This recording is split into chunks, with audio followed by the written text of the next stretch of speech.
तो self improvement creator Tshering गैटन ने एक पोस्ट अपलोड की है जहाँ पे उसने बताया है कि कांट एस्केप द वाइट पिल, और उसने कहा कि रीड द पिन कमेंट।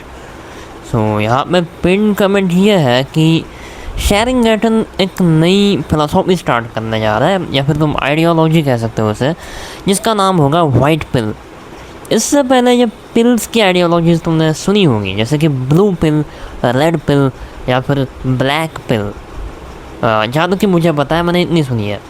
और इसने लिखा है कि blue pill is basically stupid coping mechanism, जो कि सच भी है। वैसे ब्लू पिल कहता है कि विश्वास करो, तुम जो काम कर रहे हो, तुम जिस समाज में रह रहे हो, समाज के नियम फॉलो करो, अच्छे से रहो, और सब कुछ ठीक हो जाएगा। मतलब ब्लू पिल एक ऐसी मेंटालिटी है जहाँ पे तुम विश्वास करते हो, ऑप्टिमिस्टिक रहते हो, आसपास के लोगों पे विश्वास करते हो, तुम बेसिकली तुम नियम फॉलो करते हो। और अगर तुम्हारे पास किसी चीज़ की कमी है, मान लो तुम्हारे पास किसी स्किल की कमी है, तुम्हारे पास किसी और चीज़ की कमी है, तो तुम उस चीज़ को एक्सेप्ट नहीं करते कि यार तुम उस चीज़ में कमज़ोर हो या कोई और। तुम बस इस बात को कहते हो कि एक दिन ये चीज़ मेरे पास आ जाएगी अगर मैं नियम फॉलो करूँगा, अगर मैं कन्वेंशनल मेथड्स फॉलो करूँगा। जितना मुझे पता है ब्लू पिल ऐसी ही होती है। और ब्लू पिल के अगेंस्ट होती है रेड पिल। रेड पिल एक ऐसी फिलोसॉफी है जो कहती है कि इंडिपेंडेंट बनो, जो कहती है कि अगर तुम्हारे पास कोई चीज़ नहीं है तो तुम उस चीज़ को कुछ भी करके अचीव करो, हासिल करो उस चीज़ को। खुद अकेले जीना सीखो, अलोन रहना सीखो, लोगों के सहारे मत जियो, इंडिपेंडेंट अपने हिसाब से खुद की एक वैल्यू क्रिएट करो। अगर तुम एक मेल हो तो फीमेल्स के आसपास भटकना बंद करो, फीमेल्स को तुम्हारे पास आने दो, तुम फीमेल्स पे डिपेंडेंट मत रहो, फीमेल्स को तुम अट्रैक्ट करो, तुम एक खुद एक पावरफुल एंटिटी बनो और लोगों को अट्रैक्ट करो। बेसिकली रेड पिल ये होती है। ब्लैक पिल एक ऐसी पिल होती है जहाँ पे उसे नॉर्मली लोग कहते हैं कि एक नेगेटिव फिलोसॉफी है। वहाँ पे लोग ऐसी बातें करते हैं कि तुम्हारा कुछ नहीं हो सकता अगर तुम्हारे पास किसी चीज़ की कमी है। अगर तुम्हारे डीएनए में, जिस तरह से तुम नेचुरली क्रिएट हुए हो, उसमें अगर किसी चीज़ की कमी है तो तुम दुनिया भर के कोई भी एफर्ट्स डाल लो, तुम कोई भी एक्सपेरिमेंट करो अपने बॉडी पे, तुम हैबिट्स बदलो अपनी, एज अ पर्सन तुम चेंज होने की कोशिश करो, सब बेकार है। अगर तुम्हारे डीएनए कमज़ोर है, अगर तुम्हारे जीन्स में ताकत नहीं है, वैल्यू नहीं है, तो कोई फ़ायदा नहीं है। फॉर एग्ज़ाम्पल अगर तुम्हारे जीन्स में ही तुम्हारी लुक्स गंदे हैं, तुम अच्छे नहीं दिखते हो, तो कोई फ़ायदा नहीं है। तुम कोई भी अच्छी हैबिट्स फॉलो करो, अच्छा डाइट प्लान फॉलो करो, तुम कभी भी अच्छे नहीं दिखने वाले। अब देखो मैं खुद का एग्जांपल दूँ, मेरे पास एक सिमेट्रिकल नोज़ नहीं है, तो अगर मुझे वो नोज़ चाहिए तो मैं कोई अच्छी हैबिट लगाऊँ, अच्छी ब्रीदिंग एक्सरसाइज करूँ, उससे कुछ नहीं होने वाला। अगर मुझे सच में सच्चाई जाननी है तो ज़्यादा से ज़्यादा अगर मैं कोई सर्जरी करवाऊँ तो शायद मेरी नोज़ ठीक हो सकती है। और यह है ब्लैक पिल मेरे लिए, कि मैं इस बात को एक्सेप्ट करूँ कि जब तक मैं कोई सर्जरी ना कर लूँ तब तक मेरी नाक को ठीक नहीं किया जा सकता। नॉर्मली लोग ये भी कहते हैं कि अगर तुम्हारी लुक्स अच्छे नहीं है तो इस बात पे बिलीव करो कि नहीं, लुक्स देखने वाले की नज़र में होता है। अगर देखने वाले तुम्हें अच्छे नज़र से देखेंगे तो तुम्हारे लुक्स अच्छे होंगे।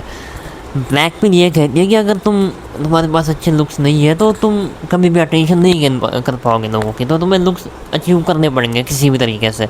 और अगर तुम्हारे जीन्स में वो नहीं है तो तुम किसी भी बेसिक मेथड से वो नहीं अचीव कर सकते। या फिर जिस तरह तुम्हारी हैबिट्स तुम्हें बदल नहीं सकती, तुम्हारे कोर जो जेनेटिक्स है उन्हें कोई नहीं बदल सकता। जिस तरह तुम बने हो, जिस तरह तुम पैदा हुए हो,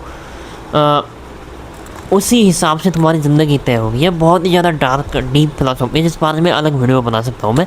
बेसिकली ब्लैक पिल ये है कि तुम एक्सेप्ट करो जिस तरह से तुम बने हो और उसी हिसाब से अपने आप को आगे की ज़िंदगी जीते रहो, ठीक है।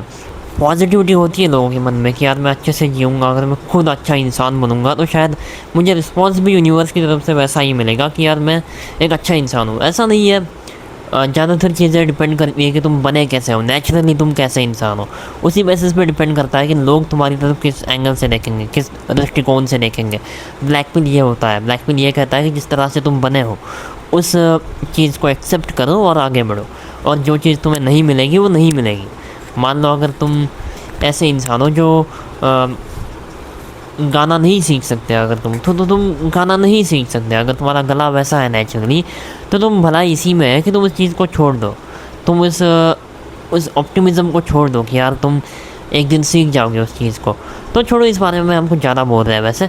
लेकिन वाइट पिल क्या हो सकती है? अगर शेरिंग गैटन ये कह रहा है कि यार वो वाइट पिल लाने की कोशिश कर रहा है, तो आखिर वो क्या हो सकता है? मुझे लगता है कि तुमने वो रेनबो वाला एक्सपेरिमेंट किया होगा स्कूल में। रेनबो के कलर से होता है जो एक पेपर पे तुम लोग ड्रॉ करते हो, और सभी कलर्स को एक साथ वो जब घुमाते हो तो सभी कलर्स रेनबो कलर जब एक साथ घूमने लग जाता है तो उनमें एक वाइट कलर बन जाता है। या फिर सूरज का जो किरण होता है उसमें वाइट कलर होता है, जब वो प्रिज्म के थ्रू गुजरता है तो उनमें से 7 कलर्स निकलते हैं, तुम्हें पता होगा।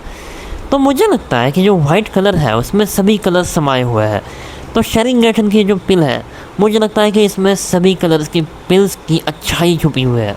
मतलब जो वाइट पिल होगी उसमें red pill, blue pill, black pill, और उसमें और अगर कोई पिल्स होती है, एग्जिस्ट करती है, उन सभी की अच्छी चीज़ें मिलकर शायद शेरिंगटन कोई ऐसी पिल बना रहा है जो आज के हिसाब से एक इंसान के लिए आइडियल हो, सेल्फ इम्प्रूवमेंट के लिए बेस्ट हो, जहाँ पे ब्लैक पिल की एक्सेप्टेंस भी हो, मतलब वो एक्सेप्ट करो इस बात को कि यार तुम्हारे अंदर कोई कमी है, जहाँ पे रेड पिल की एक टफनेस भी हो, एक रूथलेसनेस भी हो तुम्हारे अंदर कि यार अगर कोई चीज़ तुम्हारे पास नहीं है तो उसे पाने के लिए झगड़ो, फ्लो के खिलाफ जाना सीखो, वैल्यूएबल बनो, इंडिपेंडेंट बनो, ये भी हो। और ब्लू पिल भी हो कि यार अगर तुम किसी चीज़ को फॉलो कर रहे हो, आसपास के लोग हैं उनके साथ तुम रह रहे हो, तो तुम उनके नियमों की भी चिंता करो।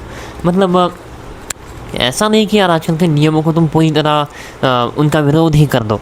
तुम्हें उन नियमों की भी परवाह करनी पड़ेगी, क्योंकि तुम्हें इन लोगों के साथ ही रहना है, तो तुम्हें इस समाज के नियमों की भी परवाह करनी पड़ेगी। तुम्हें स्कूल से जाना पड़ेगा, कॉलेज भी जाना पड़ेगा, उस चीज़ की तरफ भी ध्यान देना पड़ेगा, तुम्हें डिग्री लेनी पड़ेगी, तुम्हें कन्वेंशनल मेथड्स को थोड़ा सा ही सही दिखाने के लिए सही एक्सेप्ट भी करना पड़ेगा। तो इन सभी पिल्स का एक बैलेंस बना के शायद शेरिंगटन वाइट पिल क्रिएट कर रहा है, ऐसी मेरी सोच है, जहाँ पे बैलेंस्ड थिंकिंग हो और एक नई आइडियोलॉजी हो जो शायद ज़्यादा से ज़्यादा लॉजिकल हो और ज़्यादा से ज़्यादा बेस्ट हो एक इंसान को फॉलो करने के लिए जो सेल्फ इम्प्रूवमेंट में आ रहा है।